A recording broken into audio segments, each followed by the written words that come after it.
idish tovalarni yuvadigan gel, ximikatsiz, даже anaqa o'simliklarni, mevalarni yuvsanglar ham bo'ladi. Ustidagi butun dori sepilgan bo'lsa, hammasini yuvib tushiradi shu.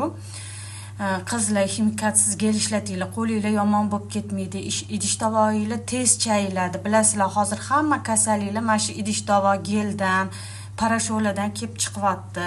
Oshqozon raki, allergiya, hamma shunaqa kasalliklar mana shunaqa ximikatli narsadan kelib chiqyapti. Shuning uchun shunaqa eko mahsulotlarni ishlatinglar. Ko'pirishi ham juda ham zo'r.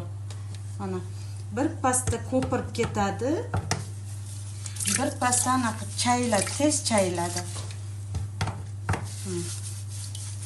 Tez chayiladi. Yuvganinglarda idish tovog'inglar ko'p chaymasanglar ham bir pasda chayilib ketadi.